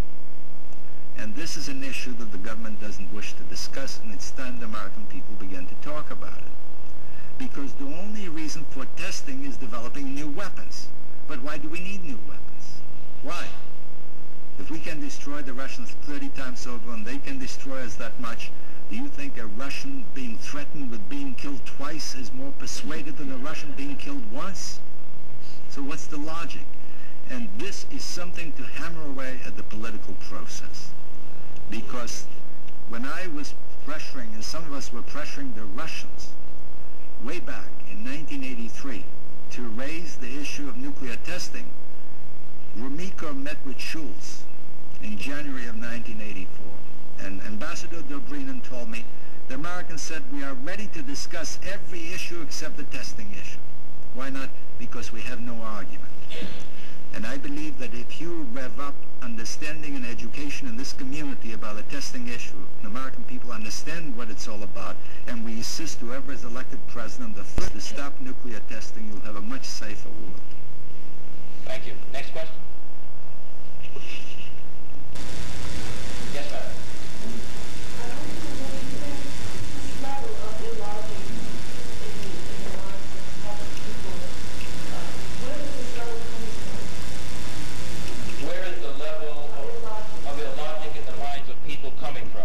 Well, I'm a cardiologist, and you're going beyond my depth. But let me attempt to grapple with this. Firstly, the arms race, the dynamic stems from an interaction, a symbiosis, if you will, between Soviet paranoid secrecy and not telling the truth and hiding the facts, an American military-industrial complex. And those two were wedded in happy wedlock. And they functioned marvelously, because as Americans increased the production of weapons, Soviet secrecy became enhanced. And Soviet secrecy meant that we could say they possess even more than they did. Now, this was a crazy dynamic, and that has come to an end now. Because Gorbachev and Glasnost says, you want to come and inspect our weapons, please be my guest. When I was in Moscow about 6 months ago, they invited the Americans to come and inspect all their chemical weapons. And in their space program, which you couldn't come close to, they say, please take photographs of this and this and this weapon and that weapon. The Russians urging you to take photographs. There's a profound change because they have understood this process. So it's no longer possible to maintain that mythology. This is on the one hand. The other hand is, I think, has been alluded to, in that when you are dealing with an industry that is so huge that lobbies with a amount of money equivalent to $300 billion every year, it is very persuasive. And therefore, the American people don't get all the facts.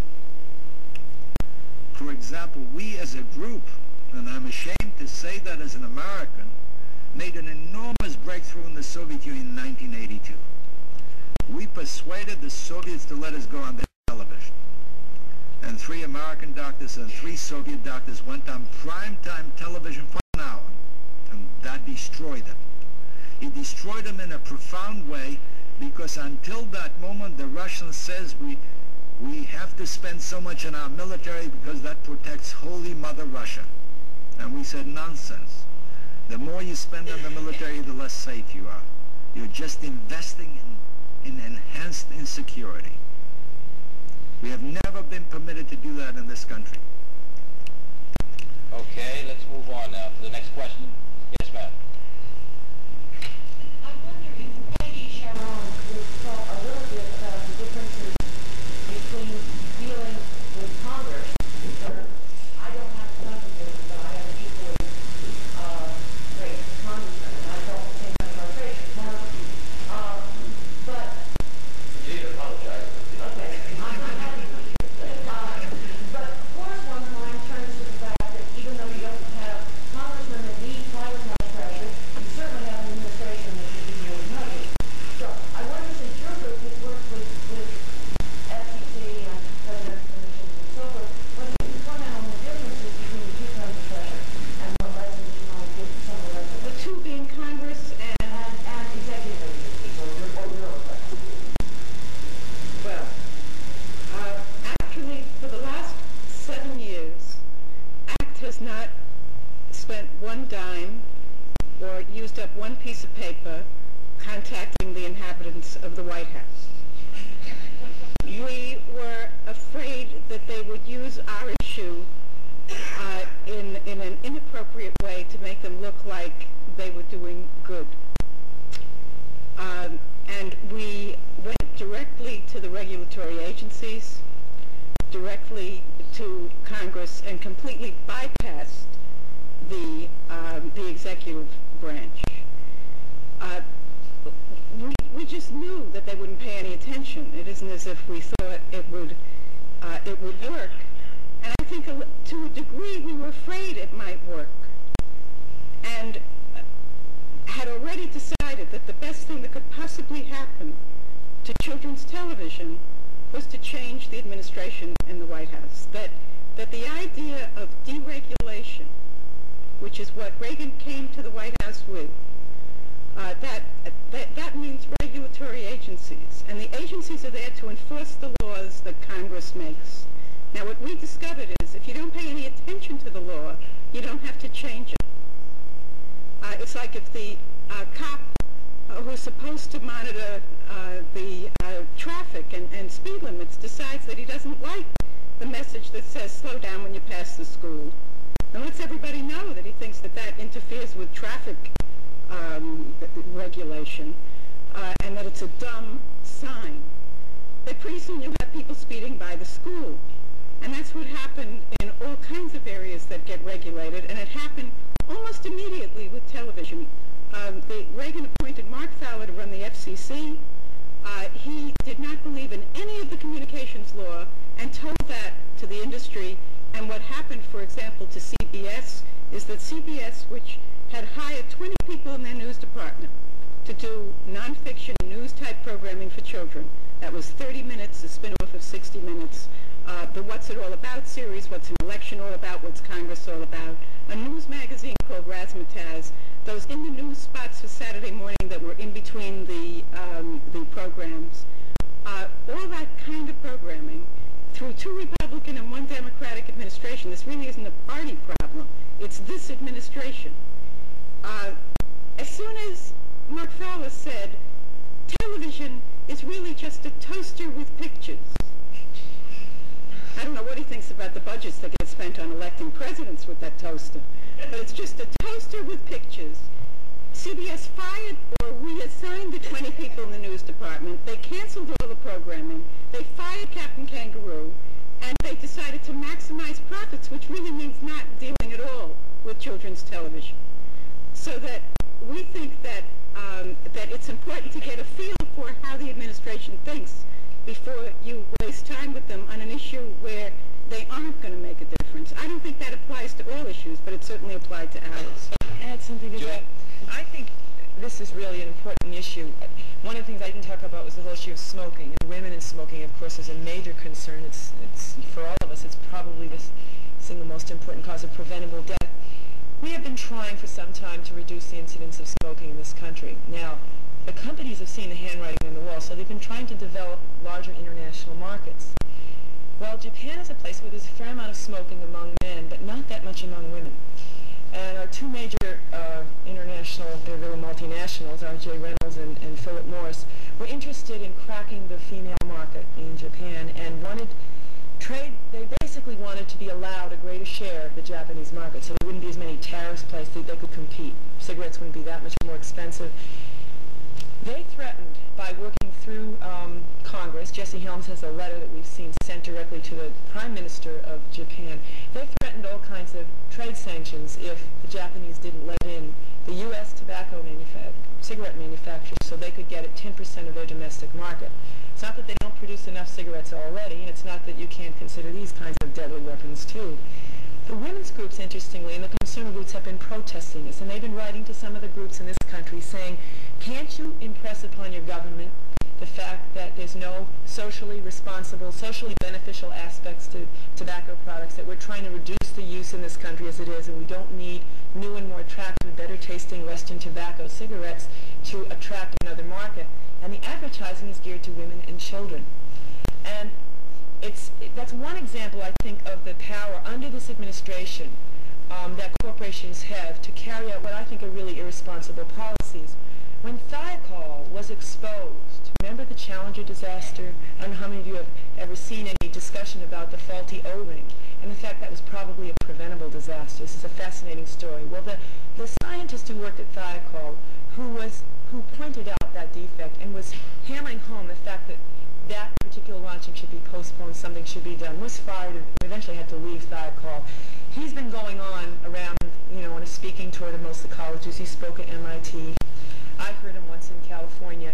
And he pointed out that thiokol subsequently got a multi-million-dollar contract with NASA even after this was exposed, that there was no penalty levied on that corporation.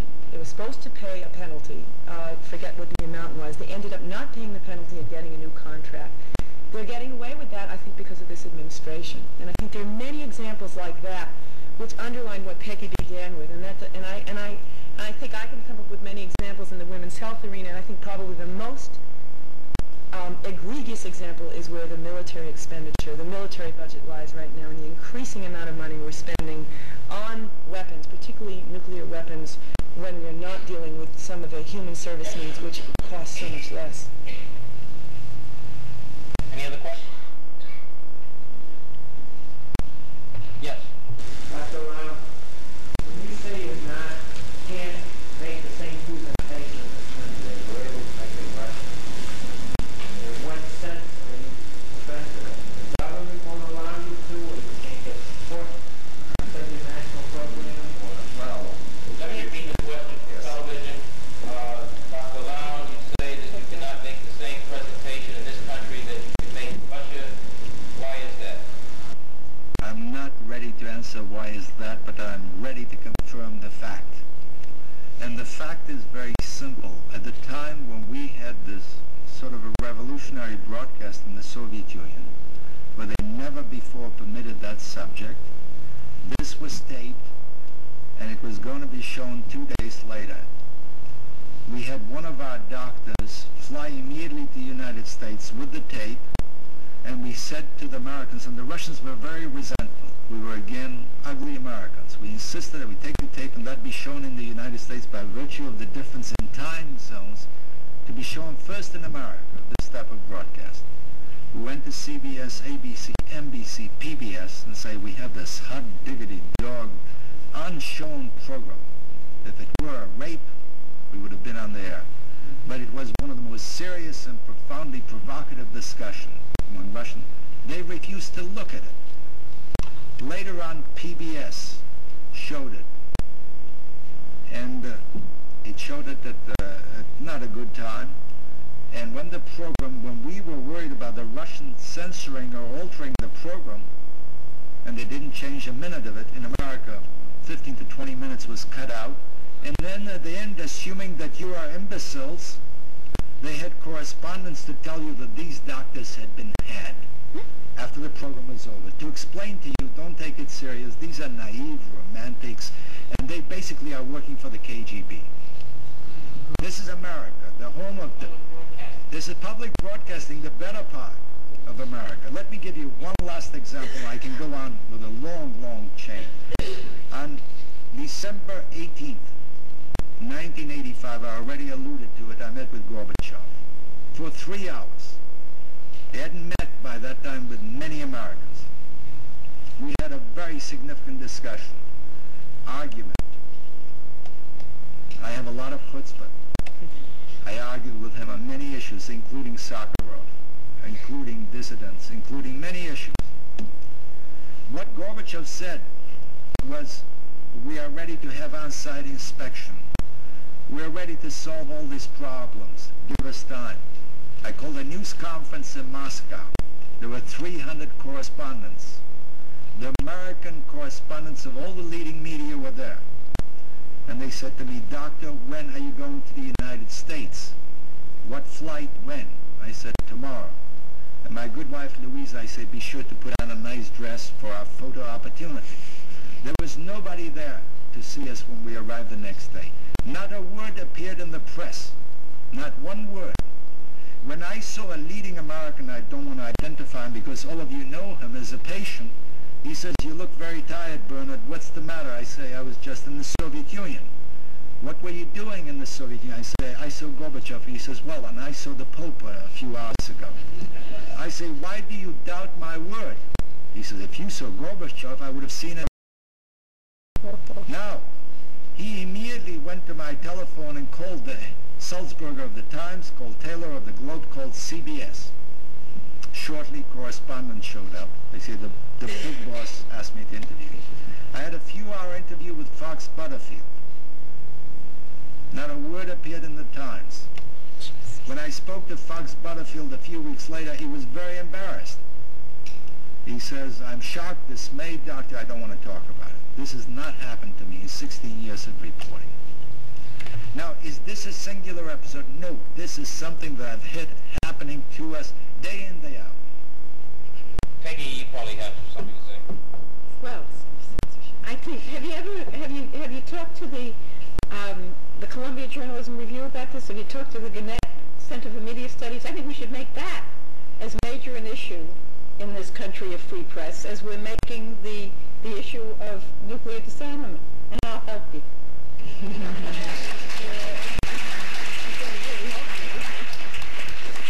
Yes? One big advantage I see about the Charles River project being big is that now it's attractive to developers. What can we do, especially in the Boston area, to free developers away from developing our beautiful land? The question for Rita Barron is, what can be done to keep quote-unquote greedy developers away from the beautiful Charles River and exploiting it? Well, this is an urban watershed, and you are not going to stop development. It is important, however, to influence where it goes and how it goes. Charles River Watershed has a major program focus called the Charles River Corridor, whose dual objective is to protect as much of the shoreline as possible wherever it is scenic and protectable, and to provide public access to the river. The idea is not to say no to development except on the riverbank, and to influence the quality of the development that's across the road. I think a very good case in point is what's happening right now in East Cambridge, in the Lechmere area. East Cambridge in the Lechmere area has for years been full of rat-infested warehouses, broken down parking lots and so on, ugly, ugly blight on the city of Cambridge.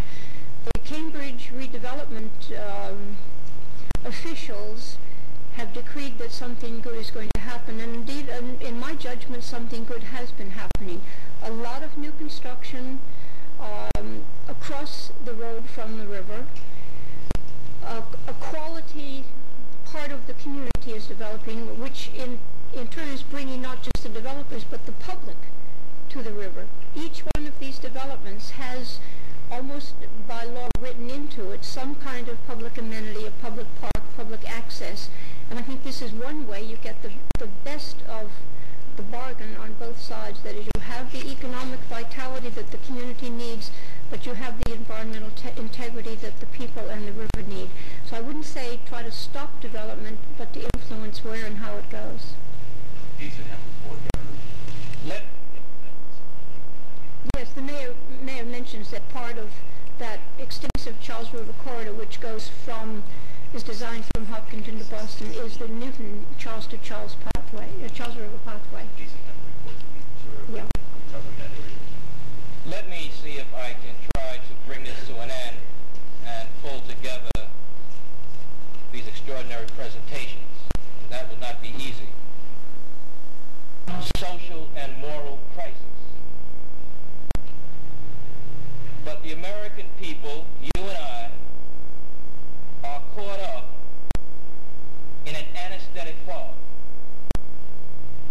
We are psychically numb by a half-conscious awareness of the gravity of the moral and social crisis.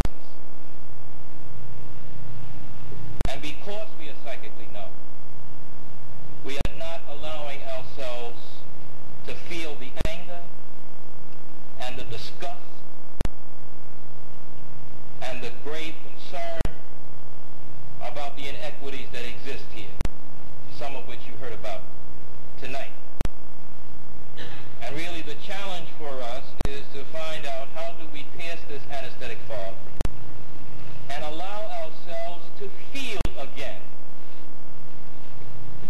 And I will tell you what one of my students told another student colleague when we had just taken a tour of the South Bronx for a weekend to look at the human devastation and physical destruction of the South Bronx. And we ended up in a Harlem restaurant to process the whole weekend experience. And one student said, I don't know what to say. I feel numb by having gone through this. And the other student turned to this young man and said, I don't want to hear that. I don't want to hear you tell me that you're numb. You don't have the luxury, you think you have the luxury of being numb after seeing this situation. And what we have to do is to make all of us understand in this country that we do not have the luxury of being numb. And I think you're beginning to see a little piercing of the numbness right now, because the American people are absolutely shocked and dismayed about this government's embrace of Noriega. They are absolutely stunned that the trust that the American people had in the Reagan administration is falling away because of this kind of collusion with a drug dealer. And on this morning's radio, the polls are showing that the American people are now saying that drugs are their #1 concern, but it links back to this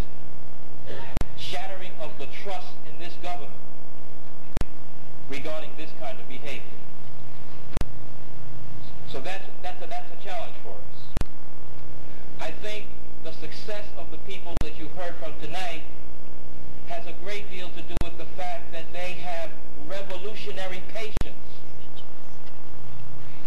They have revolutionary patience to stay on an issue, to stay with a cause, come what may, despite some losses, some turnbacks. And it is that kind of patience, that kind of staying on the case, amassing the human and material resources to be there over time, that has made them as successful as they have been, and to make the impact that they have made in this region, in this country, and around the world. We have to grasp the words that have been uttered here today by many of them, and that was the word empowerment. Empowerment. One of the problems that America faces is that we are looking for magic from leadership. We're now scurrying around believing that the next president is going to create some kind of magic to turn things in another direction. Until the American people understand that they have to take charge wherever they are, at their workplace, in their homes, in their schools, in their communities, that until the American people understand that they have to take charge and not expect magic from leadership, we're not going to be able to move many of the issues and many of the concerns that we have as a people. Now, I believe that leadership makes a difference. Don't get me wrong. I believe that who is in the White House does make a difference. We've understood that over the last 8 years. It makes an enormous difference. But that's not the end. It's about empowerment. It's about us taking charge. And if people aren't going to take charge, we're going to be in serious trouble. And I would end by saying that you have heard from 4 people who have vision. Who have vision. Have vision about what kind of world they want this to be. What kind of community they want Newton to be. Okay? And if I'm honest, I have to say, we've talked about a whole lot of stuff, but hey, I think I and my wife are the only black folks in the room tonight. In a community that talks about diversity. Ain't right, folks. That's what's wrong with the whole Boston scene. If you go to major public events and you see the non-participation of people of color in the situation. I get to a point where I don't want to go to events on weekends anymore. Can't deal with it. Whether it's the Boston Red Sox, the Celtics, the Symphony, same old scene.